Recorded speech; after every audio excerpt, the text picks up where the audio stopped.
Hello, and welcome to another episode of No Notes, where the conversation is always a perfect 10 out of 10.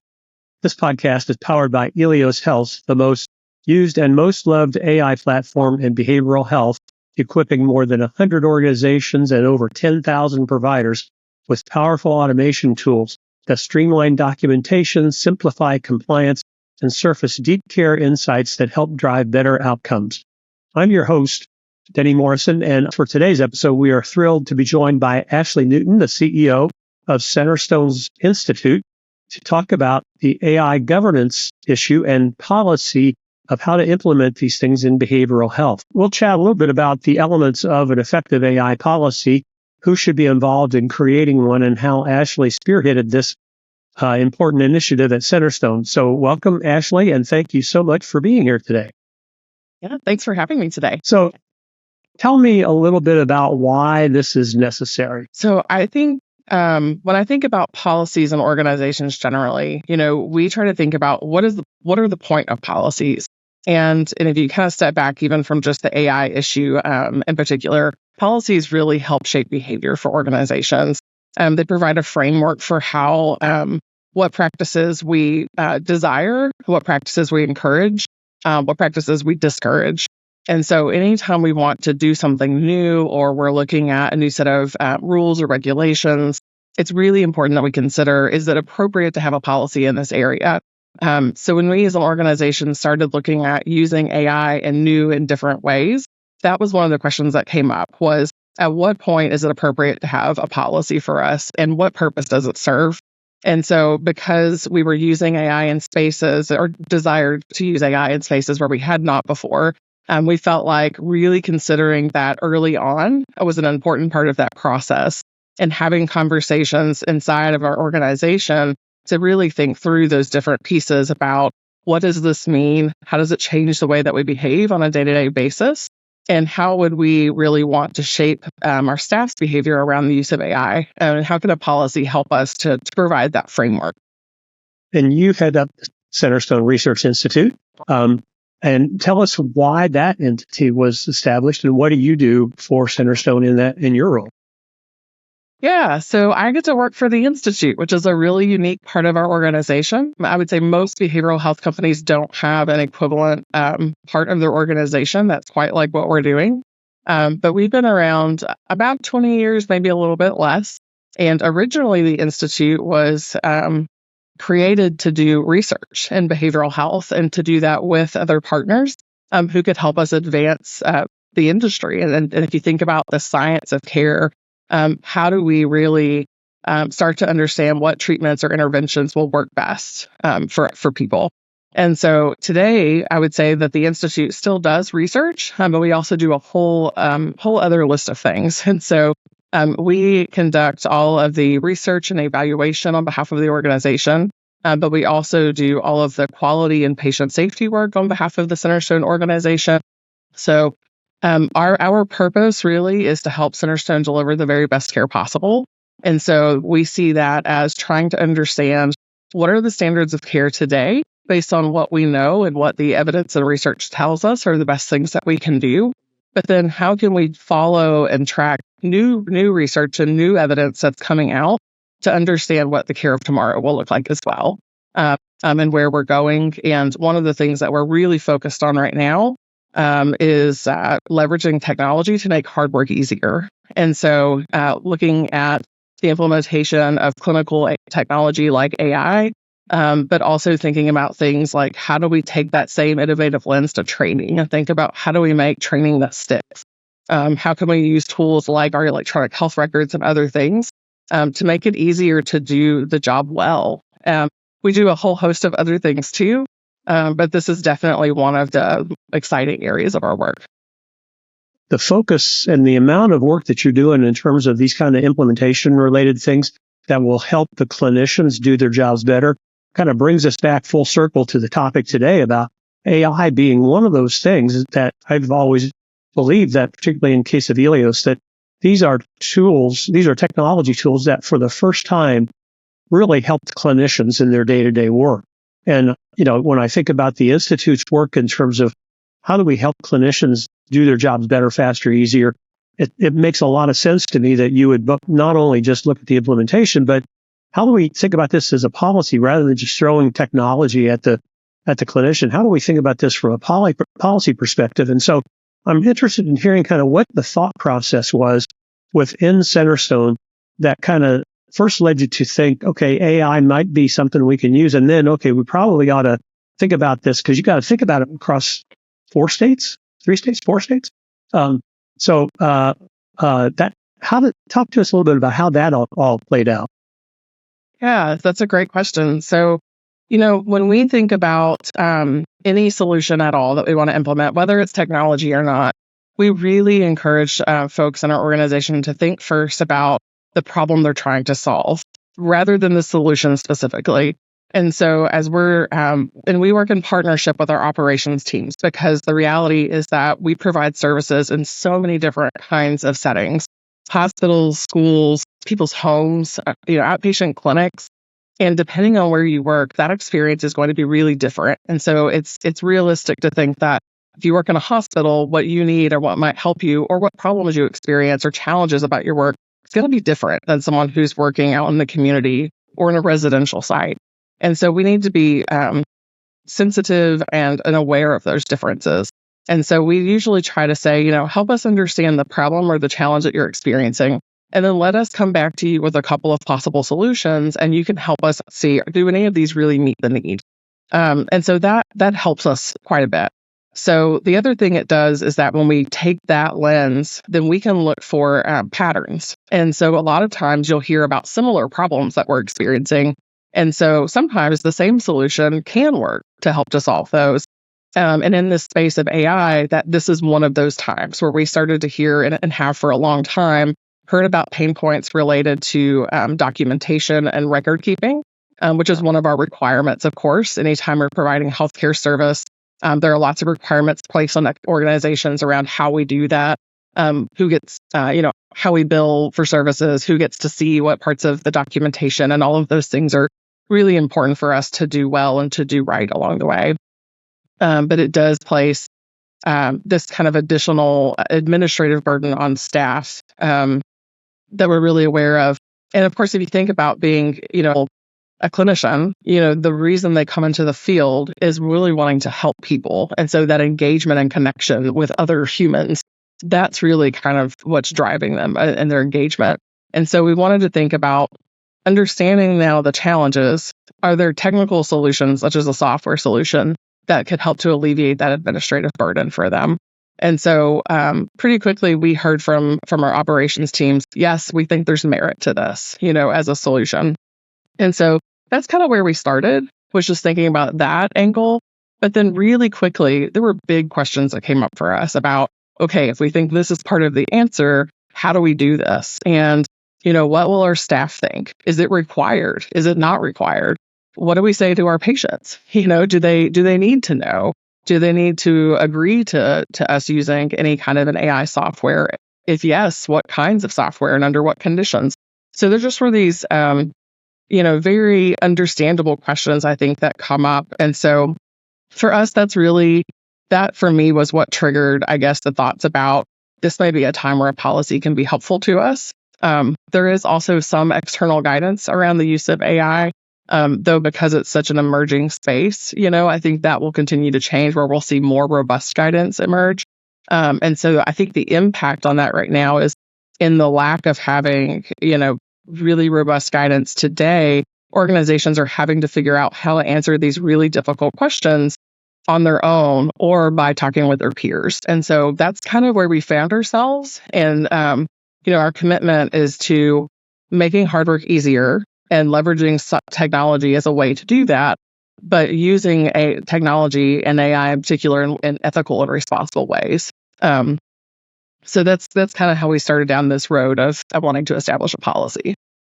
So we don't need to go into the minutia of the policy, but in general, does it preclude people from using things like ChatGPT? Eleos obviously is being integrated and used. I think you're looking at some other platforms as well. So, but something like off the shelf, like a ChatGPT, where does that land in the policy? I will say first that our policy is written such that it can change when it's warranted. So as we learn more about how AI works in healthcare spaces, as emerging best practices, come forward, it's written to allow for those things. And we anticipate that it will change over time. And actually, we already have updated it since we wrote it less than a year ago. And we think that will continue to be true. So originally, it did not prohibit people from using those. And so what it does say is if you are using an AI technology and your use of that includes any kind of sensitive information or data, protected health information, sensitive company, and financial information, things like that, that you have to do that only through an approved platform.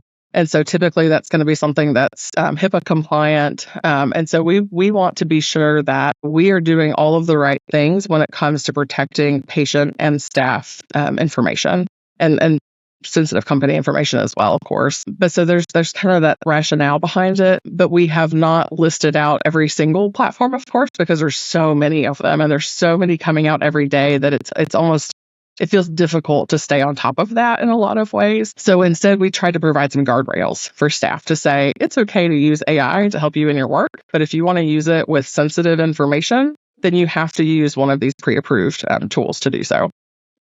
Interesting. Yeah, so one of the things that I would think in the creation of a policy like this, that you have some unique challenges because you are a multi-state platform. So you've got kind of, not only do you have different state regulations, you also have different cultures. You have an organization that is, even a large organization within one state is kind of working under the same set of rules. There's generally the same culture. Did that come into play relative to the development of this policy and procedure? It does, in that as we write it, we need to be mindful that different rules do exist. So when we were writing it, we looked at things like, are there national regulations that we should pay attention to? For example, the Office of Civil Rights does have regulations that apply to us that we need to follow. At the state level, there are quite a few proposed bills, that if they were to pass, then we would need to follow those as well. And so we took a look at what was happening from a policy standpoint to see what's already in effect versus what things could potentially go into effect. And we continue to track those just to have a sense of, what are we accountable for from an external perspective. And you do see differences state by state. There are some states, across the U.S. That do require organizations to have access to, I would say, like different sets of information or data from vendors. So, and that doesn't apply in our footprint right now. It could at some point in the future. But we have peer organizations who are required to obtain certain types of reports or data from the platforms that they're working with. So we know that sometimes those requirements are out there. So for us, from a regulatory perspective, I would say that in our footprint specifically, that they're pretty similar from state to state today. I don't know if it'll remain that way. Culturally, I think that, for the kinds of AI that we're using, I would say we've had pretty similar responses from our staff who are working in those different areas. And, I think that could change too depending on the type of AI products that you want to use. So if you keep in mind that today, we are primarily using note-taking AI, and there are lots and lots of other kinds of AI platforms out there. But for us, this is something that helps to shorten an administrative process. It's not changing the kind of care that our patients receive. It's not changing the kinds of treatment recommendations that we would make or anything like that. So our staff are really the primary beneficiaries, I think, of the software today. And so hopefully, I think that notion of we are really focused on how do we make it easier to do your job, make it easier for you to do your job and give you tools that support you in that. I think that goes a long way. And in the implementation process, we have been really intentional to seek out that feedback from people using the tool. And so building in things like, focus groups or interviews where we can sit down and say, we've implemented this tool thinking that it would be useful to you. What do you think about it? Are there changes we should make? Is it actually helpful to you? Is there something else that we should consider that we didn't think about? What are your needs? And I think having those opportunities routinely built in has allowed us to do all of the implementation in a much better way. And it ensures that, the people that are actually using the products feel heard along the way and that we can be responsive to their needs. So that's helped a lot from a culture standpoint as well. And also, I think I have a real value around transparency. And that's something we talk a lot about in the Institute. And I think approaching the work in that way really helps us to uphold that value and to try to move forward with a new kind of technology that, quite frankly, we've got a lot of folks that are excited about it. You've got some folks that are nervous about it. And then you've got a whole bunch of people that don't know a lot about it at all. And so it kind of gives you a path forward where I think we can meet the needs of each of those different groups and kind of walk together. That's really our intention, at least. I think everybody that as we, Eleos has been around for 4 or 5 years now in the U.S., and I've seen, even in that time, a major change in terms of end user acceptability of this. Initially, it was so foreign that people didn't know, but now there's like enough kind of buzz going on and enough people are hearing about it and saying, oh, yeah, I got a friend who's using that at XYZ organizations. You mentioned the regulatory space. I wanted to talk to you about that a little bit because there are some standards that are being promulgated through the Biden administration. There are some different frameworks that are being proposed out there. You guys have to stay in touch with that, I assume. And kind of, if so, how does that affect you in terms of the use of and implementation of these AI policies? There's a lot to pay attention to there. So there are some existing regulations, primarily right now, that's through the Office of Civil Rights. And that has more to do with how you capture and store data and how you communicate with patients about that. And at what point you would ask for a patient to sign agreement to use a tool like that. So the term ambient AI is something I hear come up a lot these days with respect to a note-taking tool. So that's kind of a hot topic right now.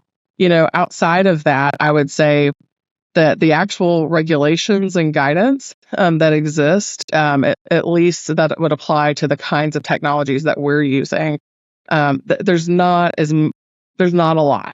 And so now if you're there's a kind of a different space around digital therapeutics where there may be some additional regulations, but those don't apply to the kinds of administrative AI tools that I'm talking about right now. So it really does depend on the nature of the product that you're using. That makes a huge difference. But there are a number of frameworks, to your point. And so the Biden administration has released some frameworks for trustworthy AI. There are lots of other groups that exist too. Like the CHI is one of the groups that has a framework for trustworthy AI. NIST has another framework and a risk assessment framework. I actually have a whole list of these and spend a lot of time out there kind of searching and reading through these documents to see, even though they're not regulations, what are the key themes across them and what can we learn from them that can help to shape our practice as an organization. Because I think that of this as a space where there may be at a high level some best practices that we can all look to today. And especially if you're looking at what are the key themes that these documents and frameworks share in common. But I think it's a space where, especially given how rapidly the landscape is changing, we're going to continue to see best practices emerge and we're going to continue to see regulations emerge. And I would say generally, I think that's a good thing. I think there's a balance in terms of how much regulation is helpful versus getting in the way of being able to use tools to deliver good care. But generally speaking, I think it's good for us to have those. And so we continue to watch and monitor for those. I think that those frameworks for trustworthy AI and the risk assessment frameworks are really helpful tools for us. There are also, one of the things that we do at Centerstone is we actually have what's called a patient safety organization. And the patient safety organization exists solely for the purposes of improving care and patient safety. And so one of the things that we noticed was that after the Biden administration released their framework, they also did so with a request to patient safety organizations across the U.S. to say, can you all please help in this space and help us to understand what those best practices are? So there are some collaborative spaces now where we actually get to work with other patient safety organizations to think about what that should look like, what kinds of problems might come up related to AI, how we can mitigate those risks. And so we're getting to actually participate and kind of add to those thoughts and I think that's a really neat space to get to be in. So there's a lot of activity happening there right now. And I would say that much like other areas of federal and national policy, Centerstone really likes to play a role in helping to shape those where we have something meaningful to add, and where it's beneficial to the people that we serve and to our staff. And so that's an area where we have looked for and acted on those opportunities along the way. The last thing I'll say about that is from a patient safety perspective, we are seeing where different groups like unions, for example, nurses unions and others, are putting forward similar documents, and the purpose of those is slightly different than a group like CHI, but you can still look at those and look for what are those key themes that we're seeing across these, and how can we use them as a source of meaningful input to think about how we shape our own policy and practice moving forward. I really like that idea of kind of looking, especially we're in the early days of this policy formation and looking for those common themes that are present, and that tells you kind of what's top of mind for anybody who's looking at developing policies and procedures at a national level for these kind of things. I think it might be helpful too to kind of just make sure that our audience understands that one of the reasons why you mentioned the ambient listening and the way in which you guys are using AI. These are really decision support tools. These are not replacing clinician judgment, which is different than digital therapeutics, which tends to serve as a surrogate in some cases for clinician input. And consequently, there's still a lot of battling, or I won't say battling, but confusion about whether these are digital, whether these are actually medical devices or not and should be regulated as such, or are they some kind of digital analog of a pharmaceutical? It's a very interesting space that these things lie in, but that's not what we're doing. That's not what Eleos does, and that's really not what pretty much any of the players in the AI space in behavioral healthcare are doing. I think from the audience's perspective, that might be helpful to clarify that. That's actually, Denny, that's a really good point. And when we wrote our policy, we actually felt that was so important. That piece about we are not creating an organization where AI replaces humans. We want to be people who leverage AI. And so our policy actually says something to that effect, where we're saying like AI is used as a tool here, right? It's not to replace your clinical judgment. And so we that's one of the behaviors that we want to shape. So even in a situation where you're using a tool to create notes about what happened in a session or with that patient, we expect that the person will read it and make sure it's accurate and make changes where it needs to happen. We never want someone to use a tool and just kind of blindly accept or sign off. And also the other part of our policy is that it created a framework for what an AI governance structure looks like and the role of a group like that in the organization. And one of the things that group does for us as an organization is that if we're ever considering using a new kind of AI, so if we pretend for a second that we wanted to use an AI to shape clinical to shape clinical practice, right, like a digital therapeutic, we would actually have to take it to that group first and talk about what it is and why we want to do it and what we think the impact would be, and let them kind of help guide parts of that decision or help us identify risks we might not have thought about. So there's a process and a structure versus, the ability to just kind of blindly say yes and go forward. And we felt like that was something that we really needed to have in place to be sure that we were kind of moving and approaching AI solutions in a responsible way. So is the AI governance structure kind of part of the policy that you guys developed for AI? Was that a piece of it? It is. Uh-huh. It is. We wrote in as part of the policy that we would create and maintain an AI governance committee. And then we wrote in kind of the scope of the group and at a high level who some of the key roles would be, but not the people, but the roles within the organization. And so we have some high level information about the structure of the group. And then there's some of the details that the governance group themselves actually created. We actually have this group already up and running and have since the early part of this year. So that's been a really helpful addition for us as well. And I think it also helps us as an organization when you think about kind of risk management. That's one of the things that we are seeing already is that when you're using AI as a new tool, and we've not done that before, sometimes what we do from a risk management perspective, it'll also look different because it's a different kind of tool. And so our intent there was to involve that governance group in helping us to really think through the different angles around, okay, this is new. What might we need to do that we wouldn't have known to have done before today? Yep.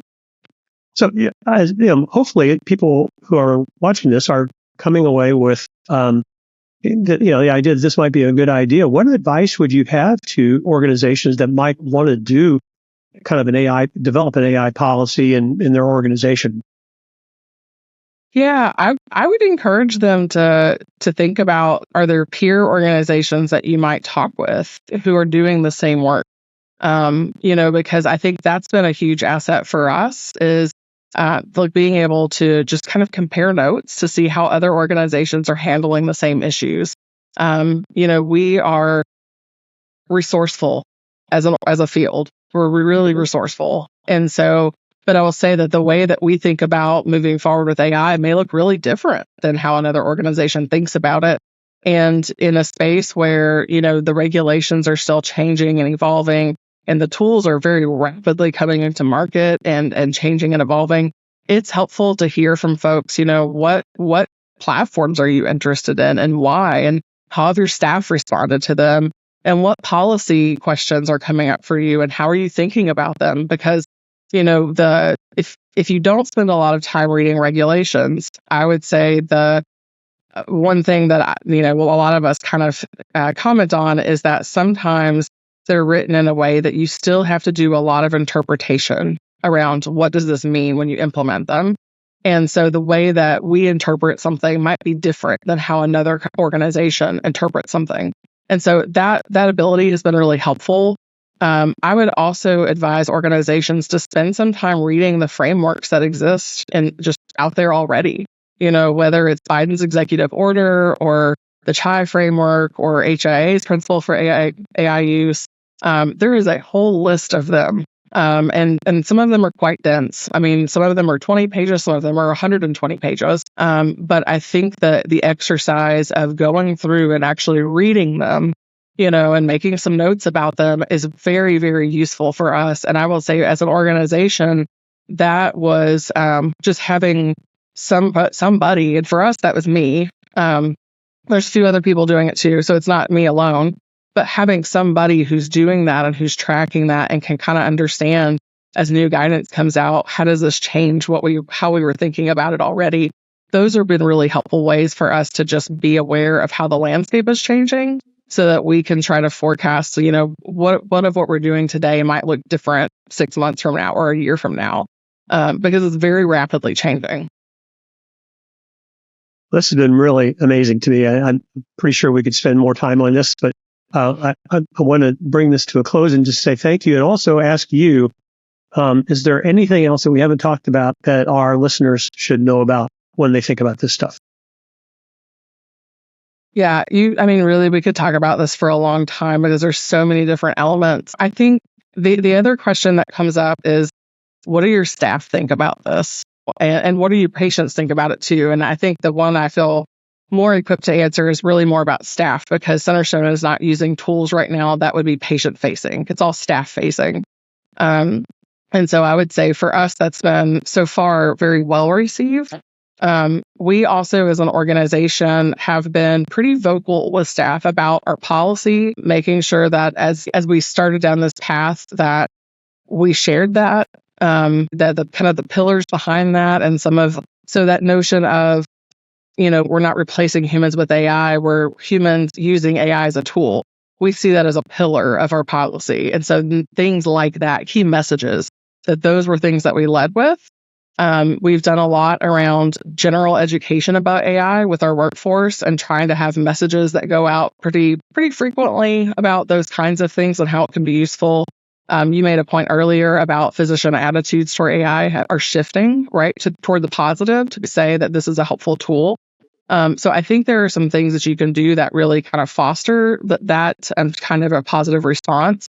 But generally, I would say, the more that you can stay in tune with how your workforce is feeling about your journey toward using AI, if that's a path that you're headed down, whether their feedback is positive or negative or neutral, the more that you can understand that, the better equipped that you're going to be to respond.